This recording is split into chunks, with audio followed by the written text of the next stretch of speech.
Segera download Quran Tadabbur, dia meraih tafsir kebaikan. dalam genggaman Contoh, Anda. bulan Ramadan adalah bulan Al-Quran.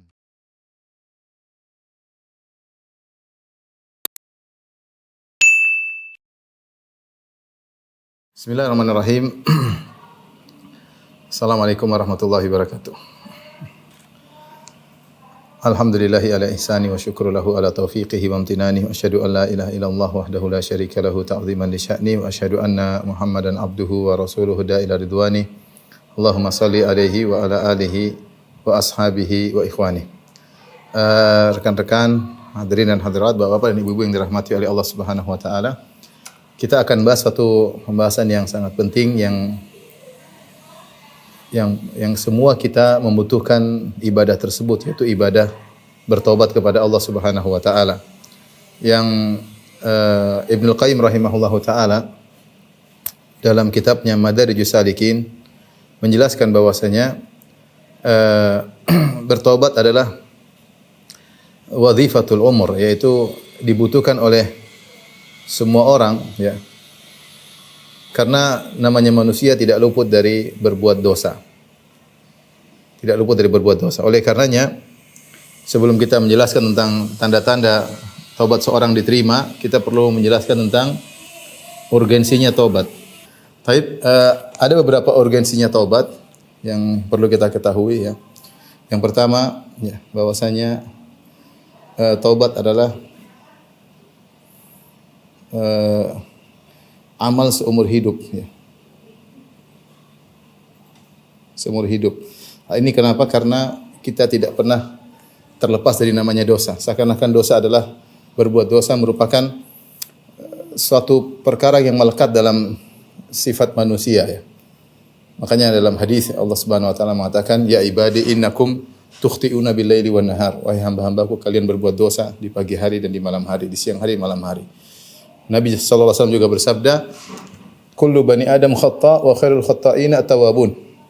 Setiap anak Adam suka berbuat dosa dan sebaik-baik yang berbuat dosa adalah yang bertobat kepada Allah Subhanahu wa taala. Ini antara yang menakjubkan, Allah berfirman dalam surat An-Nur, kata Allah Subhanahu wa taala, "Wa tubu ilallahi jami'an ayyuhal mu'minun la'allakum tuflihun."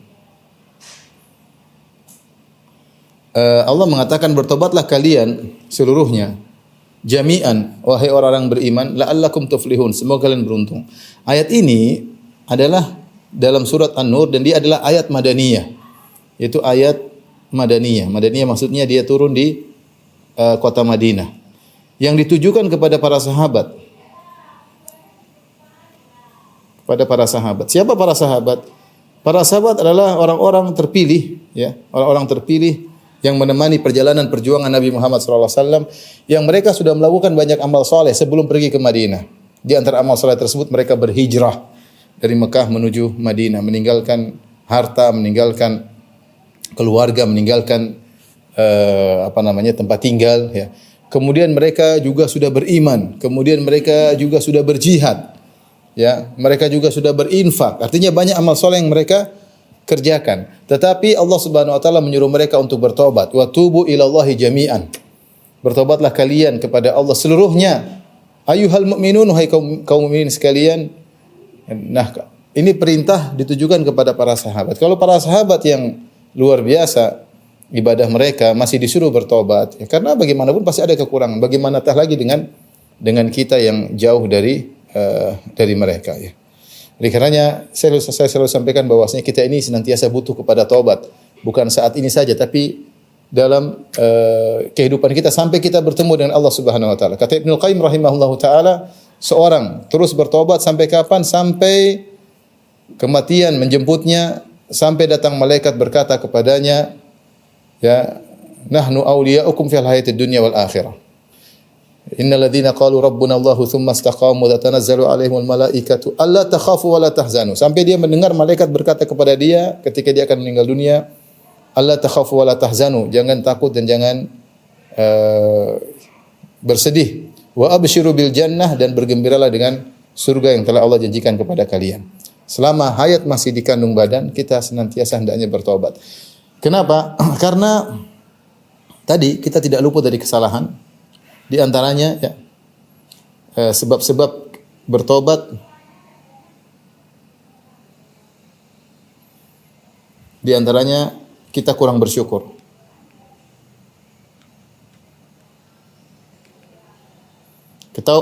Kita sama-sama tahu bahwasanya semua nikmat yang kita rasakan ada kewajiban untuk kita syukuri. Makanya Nabi SAW beribadah sampai kakinya bengkak ketika ditanya, "Ya Rasulullah, bagaimana Anda terus beribadah sampai kaki Anda bengkak?" Kata dia, "Afala akunu abdan syakura." Kenapa aku tidak menjadi hamba yang pandai bersyukur? Kita setiap hari kita bangun pagi, ya, yusbihu ala kulli sulami ya min ahadikum sadaqah. Setiap pagi kata Nabi SAW wajib bagi kalian untuk mensyukuri seluruh sendi-sendi kalian setiap pagi yang ada 360 sendi.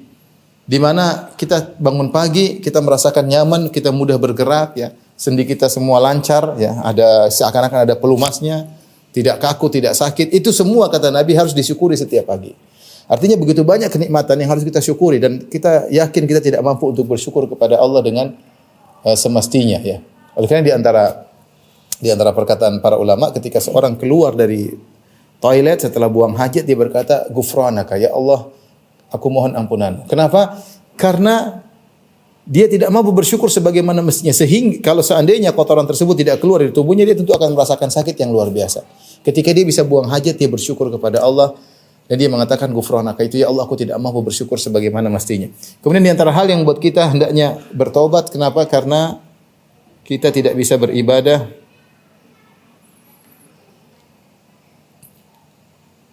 sebagaimana yang seharusnya.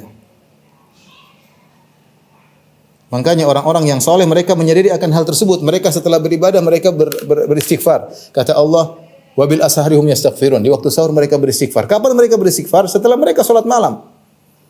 Karena mereka tahu ketika mereka salat malam mereka tidak bisa sempurna salat malamnya. Pasti ada kekurangannya, pikiran kemana-mana sehingga mereka beristighfar. Kita setiap habis salat kita astagfirullah, astagfirullah, astagfirullah. Allah menyuruh setelah haji, kata Allah, "Tsumma afidhu min haitsu afadhan nasu wastaghfirullah." Setelah kalian meninggalkan padang Arafah beristighfarlah. Setelah kita di padang Arafah, kita disuruh beristighfar kepada Allah. Ya karena kita tahu haji kita tidak akan bakalan sempurna. Pasti ada kekurangan. Di antara hal yang menambal kekurangan kita dengan beristighfar kepada Allah Subhanahu wa taala. Kemudian sebab yang berikutnya yang sering kita lakukan adalah dosa-dosa yang dilakukan. Subhanallah, ayat yang kita bahas ini, wa tubu ilallahi jami'an, ayat ini dalam surat An-Nur. Ini terkait dengan dosa mengumbar pandangan. Karena di awal ayat Allah mengatakan kullil mu'minina yaghuddu min absarihim wa yahfadhu furujahum. Katakanlah kepada orang beriman untuk tundukkan pandangan dan jaga kemaluan mereka. Katakan kepada wanita mukminah untuk menundukkan pandangan. Di akhir ayat kata Allah wa tubu ilallahi jami'an, bertobatlah kalian seluruhnya. Sehingga para ulama mengatakan orang yang mengumbar pandangan wajib untuk bertobat kepada Allah Subhanahu wa taala. Dan kita hidup di zaman yang mata kita selalu melihat yang haram. Melihat wanita terbuka aurat, yang melihat wanita terbuka rambutnya, terbuka auratnya, itu pandangan kita keseharian bagi orang yang berinteraksi dengan medsos. Pasti dia melihat hal tersebut. Tidak mungkin tidak, mustahil tidak. Ini menunjukkan kita memang harus banyak bertobat kepada Allah Subhanahu wa taala.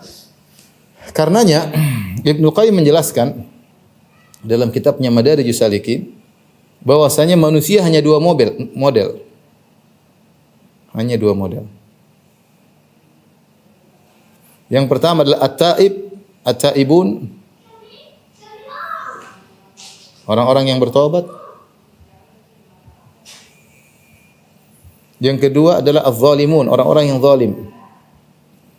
Orang-orang yang zalim itu yang berdosa. Tidak ada model ketiga kata Ibnu Qayyim rahimahullahu taala. Dalilnya apa? Allah berfirman dalam surat Al-Hujurat, "Wa man lam yatub fa ulaika humuz zalimun."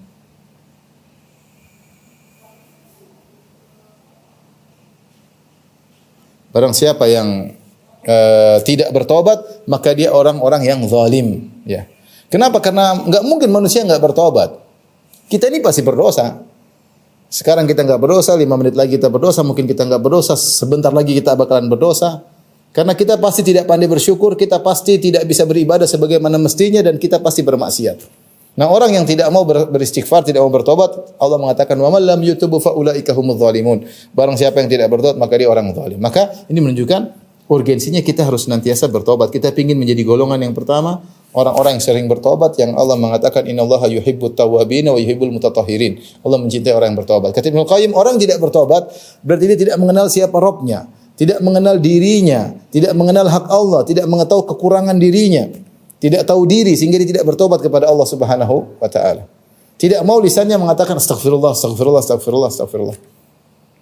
Di antara urgensinya kita bertobat, kenapa? Karena Nabi menyuruh kita untuk sering bertobat. Nabi sallallahu alaihi wasallam merintahkan kita untuk sering bertobat. Kata Nabi sallallahu alaihi wasallam, "Ya ayuhan nas, tubu ila Allah." Wahai manusia sekalian, bertobatlah kepada Allah. Fa wallahi inni la atubu ilaihi fil yaum akthar min 70 marrah. Kata Nabi, wahai manusia sekalian, bertobatlah kepada Allah. Aku ini Rasulullah, inni atubu ilaihi, aku bertobat kepada Allah fil yaumi akthar min 70 marrah. Setiap hari lebih daripada 70 kali. Para sahabat ketika melihat Nabi duduk satu majelis, Nabi berkata dalam majelisnya, "Rabbi ghfirli wa tub alayya innaka antat tawwabur rahim." Rabbi ghfirli, ya Allah, ampunilah aku dan terimalah taubatku, innaka antat tawwabur rahim, sesungguhnya Engkau Maha penerima taubat, Maha penyayang. Lebih dari 100 kali sekali Nabi duduk, Nabi bisa istighfar, bisa bertobat 100 kali. Jadi menunjukkan ini adalah ibadah yang mulia, yang Nabi motivasi kita untuk banyak bertobat. Ini semua menunjukkan urgensinya bertobat kepada Allah Subhanahu wa taala. Taib, yang berikutnya kita singgung sedikit tentang hukum-hukum yang terkait dengan taubat agar kita tahu apa itu ciri-ciri taubat diterima dan apa ciri-ciri taubat yang ditolak ya. Taib berikutnya. Tadi sudah.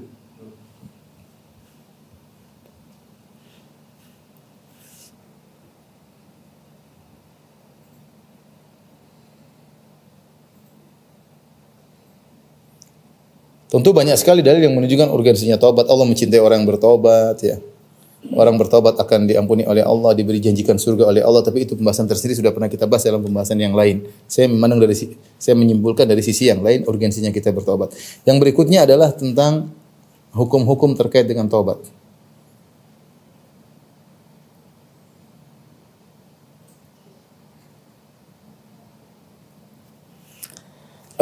Di antaranya syarat taubat, karena di antara tanda diterimanya taubat kita memenuhi syarat taubat. Syarat taubat ada 5 ya.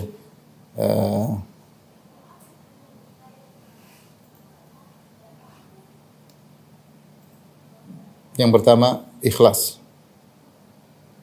pada Allah ya. Yang kedua meninggalkan dosa tersebut. Kemudian yang ketiga menyesali. Yang keempat adalah bertekad untuk tidak mengulang.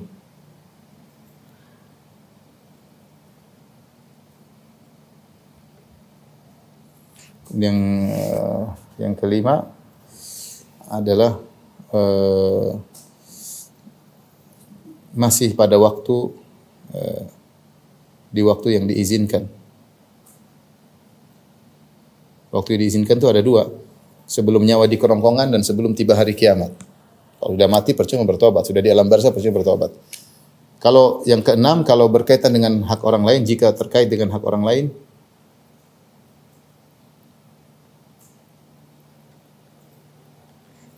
maka harus dikembalikan.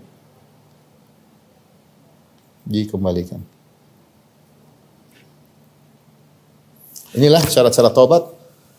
Ikhlas tentunya seorang bertobat, berhijrah bukan karena tidak enak sama orang lain, ya, tetapi karena Allah Subhanahu wa taala.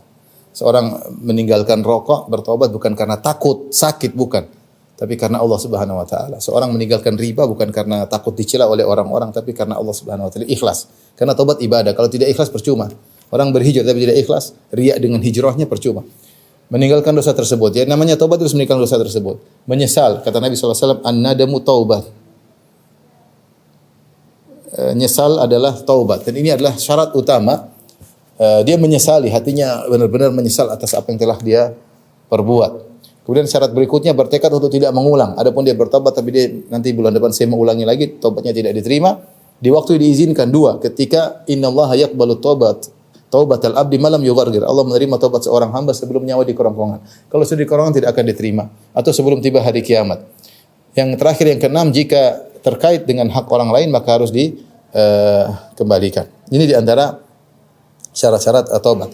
Kemudian yang perlu kita perhatikan juga sisi dosa terkait pada satu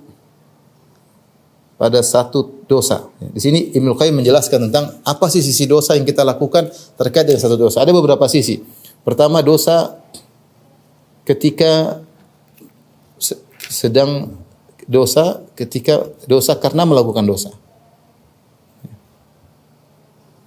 Karena menerjang atau melakukan dosa. Jadi ketika dia melakukan dosa, dia dapat dosa tersendiri.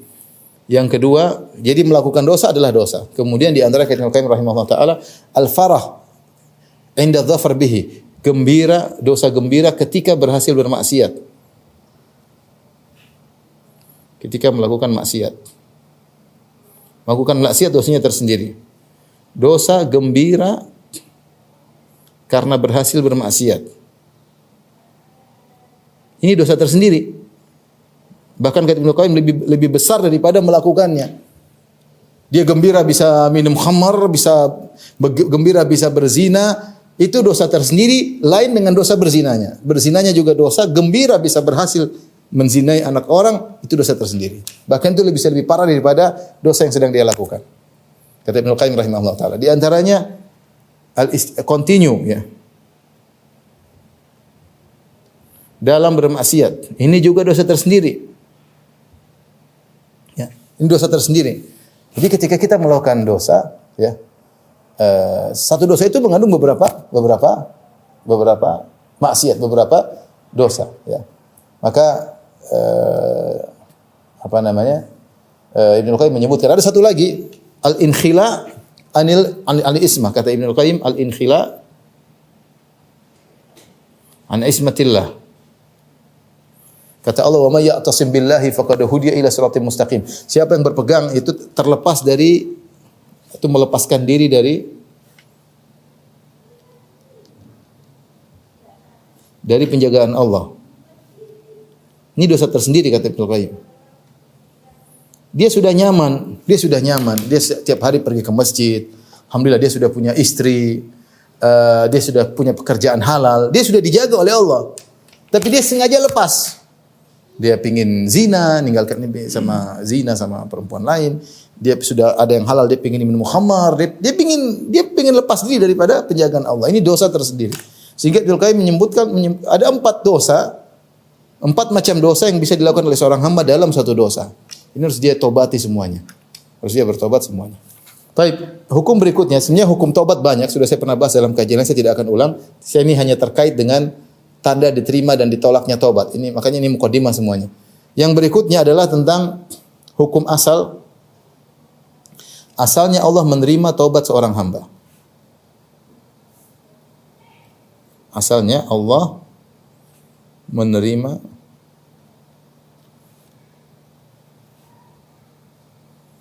taubat seorang hamba jika memenuhi persyaratan.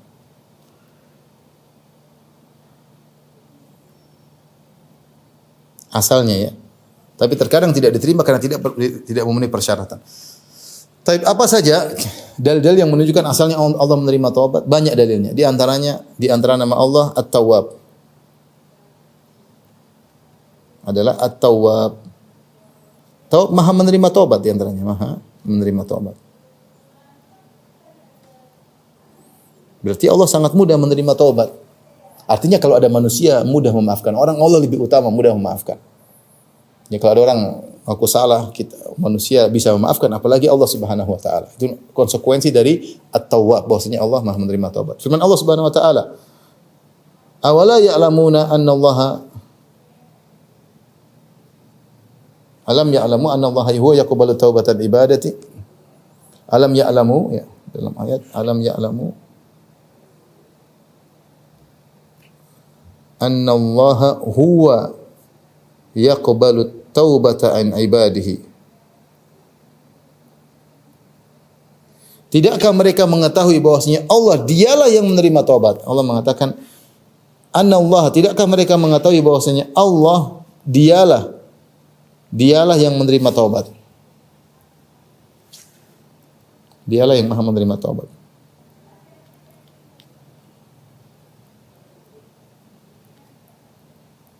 Dan itu benar, Allah itu Maha menerima taubat. Kalau kita punya salah sama orang, susah kita minta maaf sama dia. Kita harus harus mengajukan udzur lah, harus mengambil hatinya lah, harus ini. Kalau Allah mudah nanti duduk nangis, mana Allah terima.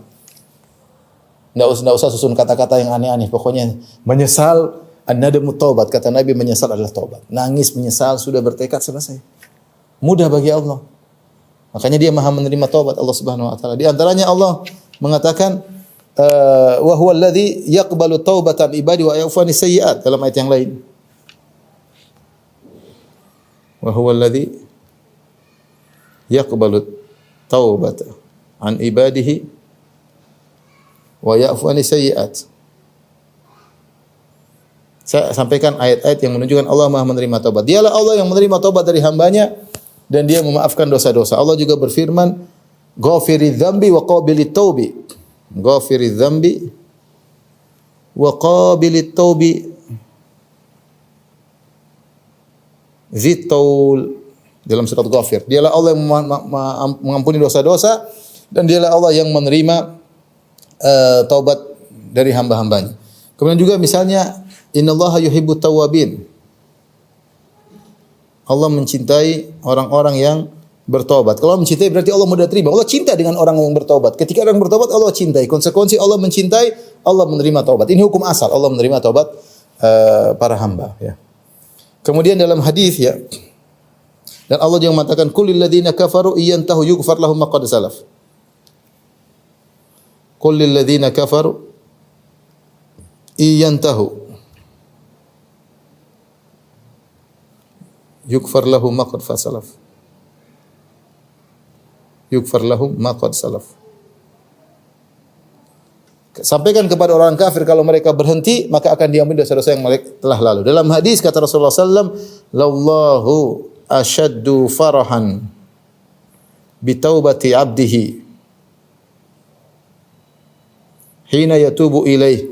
Allah lebih gembira, Allah sangat gembira dengan taubatnya seorang hamba ketika bertobat kepada Allah Subhanahu wa taala daripada gembiranya seseorang ketika di tengah padang pasir dia membawa ontanya kemudian ontanya kabur dan dia merasa akan meninggal dunia, tahu-tahu ontanya datang. Hadis yang masyhur, tahu-tahu ontanya datang, kemudian saking gembiranya dia berkata, dia selamat, dia mengatakan, "Allahumma anta abdi wa ana rabbuk." Ya Allah, sungguh aku bersyukur kepadamu, engkau adalah hambaku, aku adalah Tuhanmu. Kata Nabi, "Akhta'a min syiddatil farah." Dia saking gembira maka dia salah ngomong. Kata Nabi, Allah lebih gembira dengan taubatnya seorang hamba. Kenapa ikhwan? Karena Allah sangat sayang kepada kita. Kita orang tua saja kalau ada anak kita salah, badung, nakal, kemudian dia nangis-nangis minta maaf, kita tambah sayang sama dia. Nah, Allah pun demikian, walillahil matsalul a'la, lebih daripada itu. Allah sangat gembira kalau ada hambanya kembali kepada Allah Subhanahu wa taala. Allah sangat gembira. Lebih daripada gembiranya seorang ibu ketika anaknya sudah tidak nakal lagi. Lebih gembira Allah Subhanahu wa taala, ya. Lebih gembira Allah Subhanahu wa taala. Makanya ini semua dalil, ya. Bahwasanya, ya, asalnya, hukum asalnya Allah Subhanahu wa taala menerima taubat. Ini hukum asal, ya. Ini hukum asal. Sudah, Bin?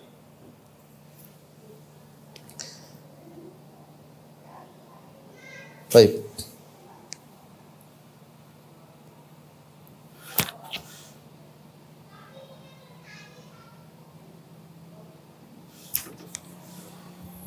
Berikutnya, ya,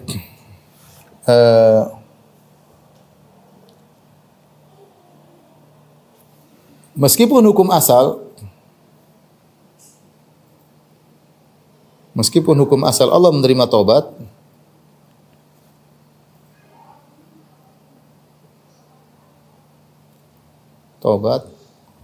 tapi ada tanda-tanda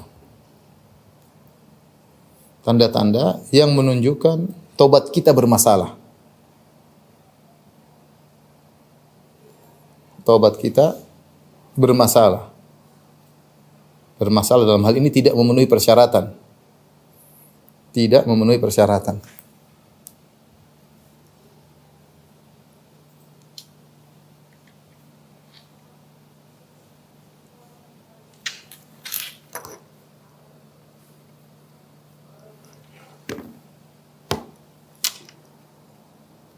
Ini juga disebutkan oleh Ibnu Qayyim dalam kitabnya Madarijus Salikin. Memang benar Allah Maha menerima taubat, namun di sana ada hal-hal yang menunjukkan bisa jadi kita tidak diterima taubatnya karena taubat kita bermasalah. Apa hal tersebut? Ya, di antaranya terkait dengan niat. Dengan niat yang tidak beres. Tidak ikhlas. Tidak beres. Sudah kita sebutkan di antara syarat diterimanya taubatlah niatnya harus ikhlas. Ya. Tetapi ternyata ada seorang yang ternyata dia bertobat tapi ternyata niatnya bermasalah. Ya. Misalnya niat bermasalah seperti apa? Misalnya riya. Hijrah tapi riya misalnya.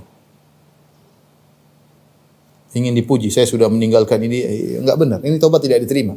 Tobat amal soleh kalau riya tidak diterima oleh Allah Subhanahu wa taala. Atau dia bertobat karena duniawi. Karena duniawi. Duniawi tersebut misalnya apa? Karena kesehatan, alasan kesehatan.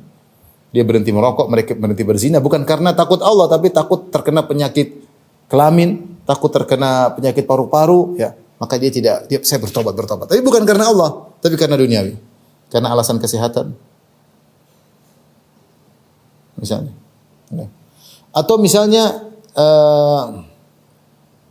takut cemoohan orang.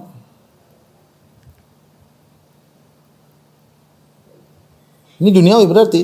Dia bertobat bukan karena Allah, tapi karena takut kalau saya enggak bertobat saya dimaki-maki orang. Saya bertobat aja deh. Ini tidak diterima tobatnya. Karena tobatnya bermasalah. Tobatnya bermasalah. Niatnya tidak beres. Contoh misalnya ya. Ingin istirahat dari maksiat ya. Ingin istirahat dari maksiat. Capek dia, berzina melulu dia capek, sudah saya pingin sudahlah. Saya sudah tua, sudah masa berzina terus. Sudahlah saya berhenti. Bukan karena Allah, tapi karena sudahlah dia tidak ingin maksiat lagi karena sudah capek atau dia terkena musibah.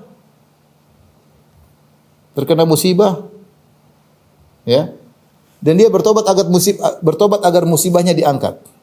Lantas bertobat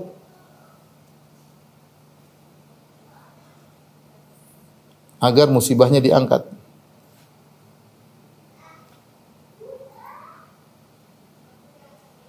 Ini juga hakikatnya dia tidak bertobat, tapi dia karena duniawi. Dia ternyata misalnya terkena penyakit kelamin misalnya, karena sering berzina ya Allah. Dia menyesal ya Allah, hilangkan penyakit saya, bertobat ya Allah. Tapi tobatnya bukan karena takut dengan Allah, bukan, takut karena dosa yang dilakukan, tapi agar kondisinya kembali normal seperti dulu dan dia benar-benar murni karena duniawi ya. Ini semua disebut oleh Ibnu Qayyim rahimahullah taala tentang hal-hal yang menjadikan tobat itu bermasalah sehingga syaratnya tidak terpenuhi. Di antaranya juga kata Ibnu Qayyim rahimahullah taala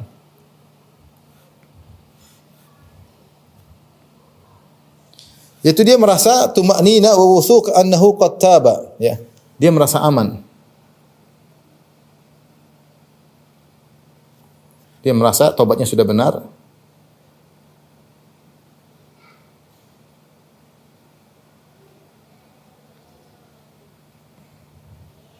Ya. Dia merasa tobatnya pasti diterima, ya. Sehingga dia merasa nyaman, ya. Dia merasa nyaman, ya. Dia tidak ada kekhawatiran tobatnya tidak diterima. Dia merasa pasti tobatnya diterima. Ini juga bisa hal mengganggu taubat kita. Karena memang kita tidak bisa memastikan taubat kita diterima atau tidak. Ini perkara yang gaib. Karena kita husnudzon sama Allah. Memang kita husnudzon, tapi kita tidak bisa memastikan. Kita tidak bisa memastikan. Nanti akan saya singgung insyaallah setelah ini ya. Bahwasanya di antara alamat diterimanya taubat dia tidak memastikan bahwasanya dia pasti diterima. Sehingga dia selalu antara berharap dan takut kepada Allah Subhanahu wa taala ya.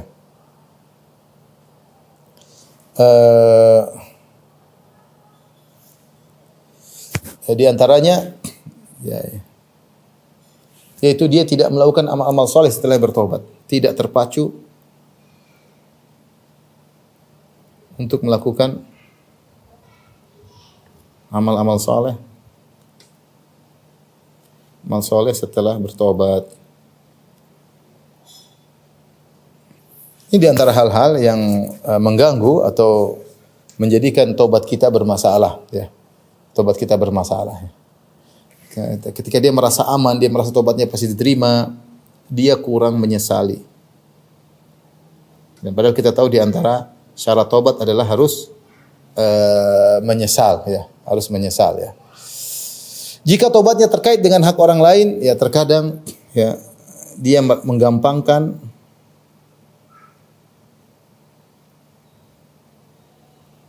sehingga tidak mengembalikan hak orang lain.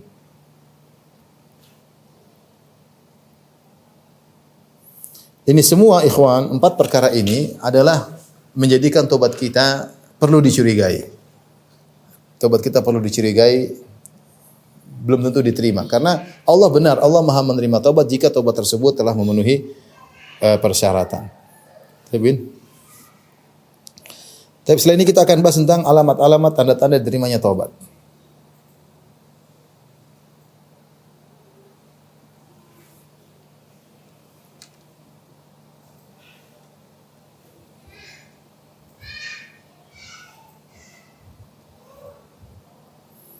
Tanda-tanda diterimanya taubat.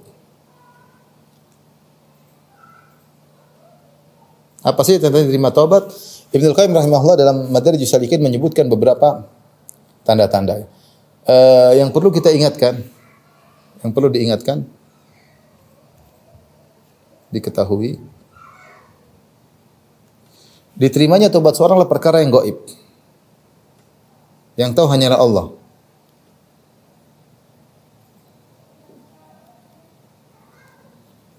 Yang tahu hanya Allah. Allah hanya kasih tanda-tanda, tapi kita nggak bisa memastikan. Ya. Karena kalau kita bilang orang tobatnya diterima, berarti dia pasti masuk surga. Karena Allah mengatakan kalau orang diterima tobatnya, Allah akan masuk dalam surga. Kata Allah, ya ayyuhalladzina amanu tubu ilallahi taubatan nasuha. Asa rabbukum ayyukaffira ankum sayyi'atikum wa yudkhilakum jannatin tajri min tahtihal anhar. Wahai orang beriman, bertobatlah kepada Allah dengan taubat yang sesungguhnya. Kalau kalian bertobat, Allah akan menghapuskan dosa-dosa kalian dan Allah akan masuk dalam surga. Ya. Memastikan seorang diterima taubatnya seakan-akan mengatakan dia masuk surga. Dan ini perkara yang gaib, tidak ada yang tahu kecuali hanyalah Allah Subhanahu wa taala. Makanya dalam ayat Allah mengatakan, perhatikan ayat ini. Ini faedah saya kasih tahu. Saya disebut oleh sebagian ahli tafsir dalam surat At-Tahrim, ya ayyuhalladzina amanu tubu ilallahi taubatan nasuha. Kemudian setelah itu kata Allah, asa rabbukum ayyukaffira ankum sayyi'atikum. Yang artinya, wahai orang yang beriman, bertobatlah kepada Allah dengan taubatan nasuha, dengan taubat yang benar. Setelah itu Allah mengatakan asa artinya apa? Semoga. Semoga. Allah tidak mengatakan pasti kalian diampuni, tidak. Allah menggunakan kata semoga. Asa rabbukum ayyukaffira ankum sayyi'atikum. Semoga Allah mengampuni dosa-dosa kalian. Kata para ulama, kenapa Allah menggunakan kata semoga? 2 faedah. Bahwasanya pertama, tidak wajib bagi Allah untuk menerima taubat. Tidak wajib bagi Allah untuk menerima taubat. Kalau Allah menerima taubat itu bukan kewajiban bagi Allah, tapi karena karunia Allah. Karena karunia Allah. Makanya Allah mengatakan asa. Semoga Allah ampuni. Yang kedua, kata para ulama, agar seseorang tidak ujub. Karena Allah tidak pastikan diterima taubatnya. Ya. Tidak dipastikan Menerima tobatnya. Makanya Allah mengatakan asa rabbukum, semoga.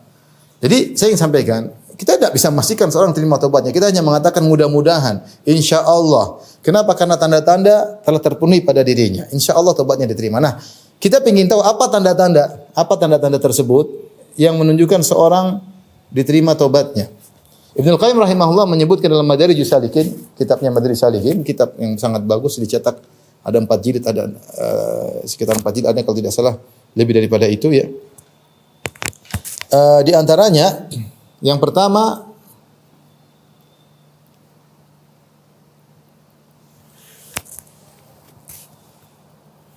kondisi dia setelah bertobat lebih baik.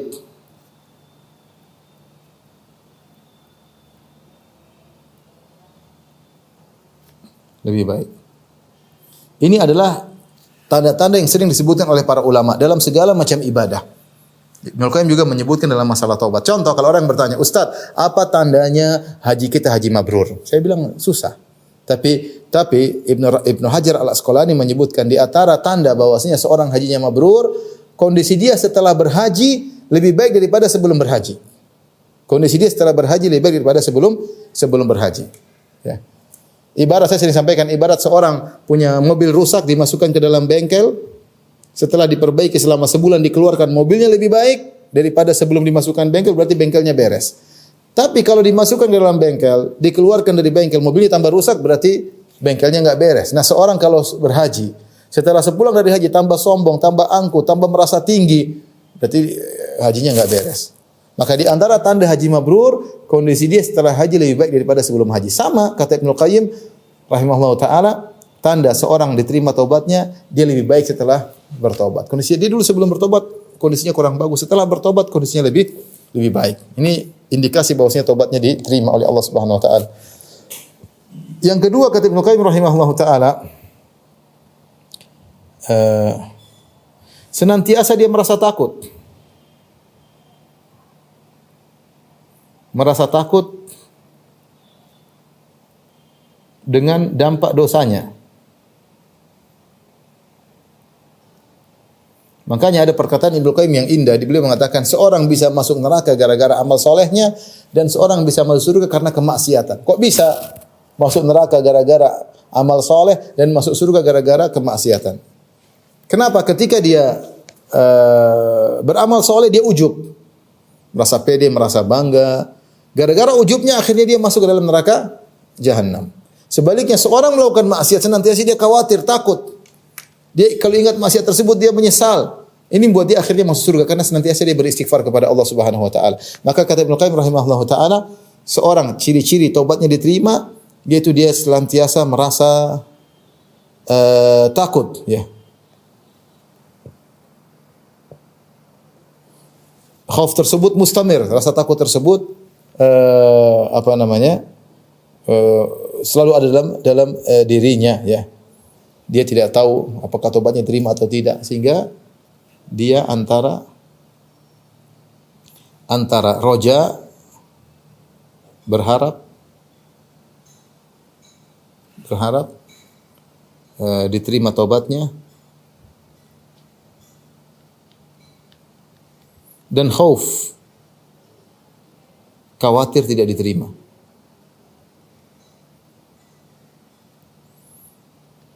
Sehingga dengan demikian dia selalu antara berharap dan khawatir. Senantiasa ingat dosanya, maka dia pun selalu takut kepada Allah Subhanahu wa taala. Ini tanda bahwasanya tobatnya diterima oleh Allah Subhanahu wa taala. Kemudian yang ketiga, penyesalan yang amat sangat.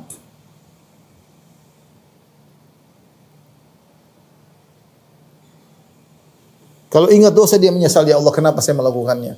Kenapa saya terjerumus? Kenapa saya melakukannya? Dia selalu menyesal. Dan Nabi SAW mengatakan an-nadamu taubat. Penyesalan adalah taubat. Beda dengan orang yang taubat biasa-biasa, senyum-senyum. Beda dengan orang yang dia benar-benar menyesal, ya Allah. Kemudian mengalirlah air matanya. Benar-benar menyesal. Air mata tanda menyesal. Sakit, pilu hatinya. Ini tanda diterima taubatnya. Kenapa saya menyesal? Kenapa saya melakukannya? Kenapa saya terjerumus? Ini tanda diterima taubatnya. Dia menangis minta kepada Allah, nangis. Ini tanda taubatnya diterima. Kita tidak memastikan tapi bilang insyaallah. dia menangis, menyesal, tanda diterima tobatnya, merasa takut. Ya. Kemudian hati yang keempat kata Ibnu Qayyim rahimahullah taala, hati yang hancur ya. Ya, di hadapan Allah Subhanahu wa taala. Sudah dia pasrah kepada Allah, ya Allah ini hambamu melakukan dosa. Ya Allah, dia benar-benar tidak ada rasa tingginya sedikit pun. Tidak ada rasa mentang-mentangnya, enggak ada sama sekali. Dia tahu dia melakukan dosa. Dan ini rasa hati seperti tidak bisa didapatkan kecuali oleh orang yang berdosa. Merasa dirinya rendah, merasa dirinya hina, merasa dirinya hancur di hadapan Allah Subhanahu wa taala. Itu tanda bahwasanya dia diterima tobatnya. Ini adalah tanda-tanda, 4 tanda yang disebut oleh Ibnu Qayyim dalam Madarijus Salikin. Ada tanda berikutnya yang disebut oleh sebagian ulama. Tanda yang lain yaitu ini tadi 1, 2, 3, 4, 5. Tanda yang lain itu semakin jauh dari maksiat. Maksiat dan sarana-sarananya. Kalau Anda benar-benar bertobat, Anda takut dengan dosa tersebut, Anda menjauh maksiat dan menjauhi sarana-sarananya. Adapun seorang bertobat tapi tidak menjauhi sarananya, ini tobatnya dipertanyakan. Seakan-akan dia mempersiapkan dirinya untuk bermaksiat kembali. Ya, kalau seorang sudah pernah terjerumus dalam zina, kalau dia benar-benar bertobat, semua sarana yang mengantarkan pada zina dia jauhi, tontonan yang haram dia tinggalkan, interaksi, kemudian membuat relasi dengan wanita yang tidak halal dia tinggalkan, jangan dilanjutkan. Berarti dia ingin menjerumuskan dirinya kembali lagi. Itu dia tobatnya enggak benar, tobatnya tidak ada tekad untuk tidak kembali, bahkan dia berniat untuk kembali. Buktinya dia masih menjalin relasi, melakukan sebab-sebab sarana-sarana yang pernah menjerumuskan dia dalam dosa tersebut. Nah, kalau tanda tobatnya seorang diterima, dia putuskan semuanya. Ya, ada konsekuensi, tinggalkan komunitas, tinggalkan teman, ya sudah. Ya. Adapun dia bilang saya bertobat tapi masih berkutat di seputar sebab-sebab maksiat tersebut, akhirnya terjerumus lagi, namanya tobat enggak benar. Ya.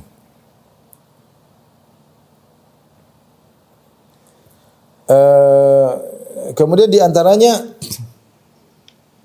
berteman dengan orang-orang soleh.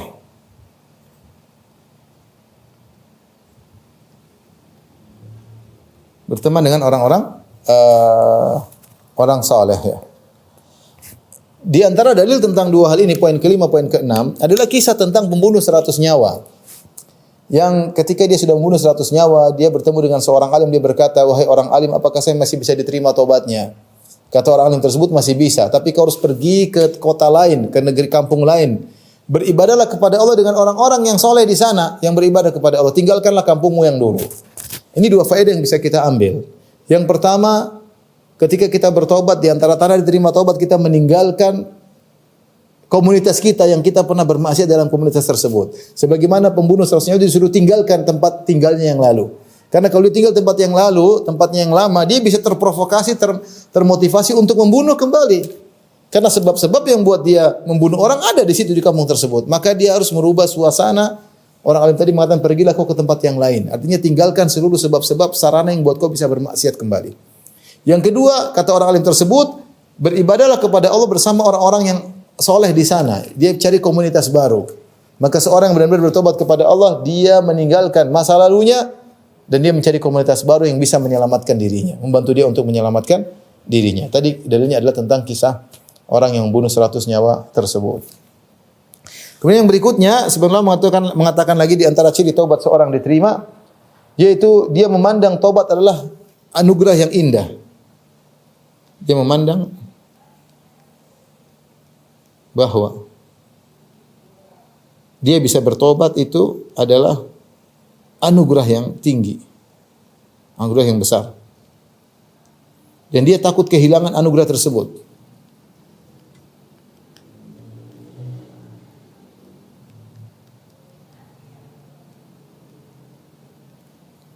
Dia sudah hajian nangis-nangis, kemudian pulang haji dia mau maksiat lagi, mau zina lagi, mau riba lagi. Ya Allah, jangan ya Allah, kau sudah anugerahkan saya tobat, ya Allah jangan kau kembalikan aku lagi.